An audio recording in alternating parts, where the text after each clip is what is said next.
Good morning. ഇന്നത്തെ breakfast ഞാൻ ഉണ്ടാക്കിയത് ഒരു നുറുക്ക് ഗോതമ്പ് ഉപ്പുമാവാണ്. അതുണ്ടാക്കിയപ്പോൾ ഞാൻ വിചാരിച്ചു വീഡിയോ എടുത്ത് നിങ്ങളെ കൂടെ കാണിക്കാമെന്ന്. അപ്പോൾ വീഡിയോ കണ്ടാലോ? വായോ. ബ്രേക്ക്ഫാസ്റ്റ് ആയിട്ടും ഡിന്നറായിട്ടും ഈവനിങ് സ്നാക്സ് ആയിട്ടും അതുപോലെ ലഞ്ച് ബോക്സിൽ കൊടുത്തയക്കാനും പറ്റിയ നല്ലൊരു ഹെൽത്തി ആയിട്ടുള്ള നുറുക്ക് ഗോതമ്പിൻ്റെ റെസിപ്പിയാണ്. വളരെ ഈസി ആയിട്ട് നമുക്കിത് ഉണ്ടാക്കിയെടുക്കാം. അതിനായിട്ട് ആദ്യം വേണ്ടത് ഒരു മീഡിയം സൈസിലുള്ള സവാള കൊത്തിയരിഞ്ഞ് വെക്കുക. അതിലേക്ക് 2 പച്ചമുളകും ചെറുതായി അരിഞ്ഞ് വെക്കുക. പിന്നെ 1 കപ്പ് നാളികേരം ചിരകി അതും റെഡിയാക്കി വെക്കുക.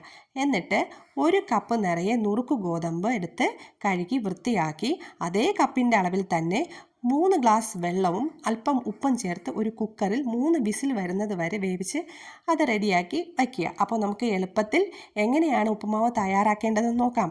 ഒരു പാനോ കടായോ അടുപ്പത്ത് വെച്ച് എണ്ണ ഒഴിച്ച് കടുക് താളിക്കുക. അതിലേക്ക് നമ്മൾ കൊത്തി അരിഞ്ഞ് വച്ചിരിക്കുന്ന സവാള ആഡ് ചെയ്യുക. കൂടെ പച്ചമുളക് ഇട്ട് നന്നായി വഴറ്റുക. ചിലരൊക്കെ ഇഞ്ചി ആഡ് ചെയ്യുന്നവരുണ്ട്. ഇപ്പം ഞാൻ അതൊന്നും ഇതിൽ ചേർത്തിട്ടില്ല. വേണമെങ്കിൽ നമുക്ക് ക്യാരറ്റോ ബീൻസോ അതൊക്കെ വേണമെങ്കിലും ആഡ് ചെയ്യാം. പിന്നെ ഇതിൻ്റെ ബെനിഫിറ്റ്സിനെ കുറിച്ചൊന്നും നമ്മൾ പറയേണ്ട കാര്യമില്ല, എല്ലാവർക്കും അറിയാം. ഷുഗർ പേഷ്യൻസിനൊക്കെ ഒരുപാട് നല്ലതാണ്.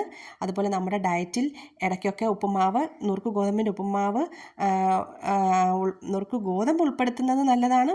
ഉപ്പുമാവായോ അത് ഏത് രീതിയിൽ വേണോ നമുക്ക് ഉണ്ടാക്കി കഴിക്കാം. ചിലർ കഞ്ഞി ഉണ്ടാക്കാറുണ്ട്, ഉപ്പുമാവ് ഉണ്ടാക്കാറുണ്ട്. അങ്ങനെ എങ്ങനെ വേണമെങ്കിലും നമുക്കത് കഴിക്കാം.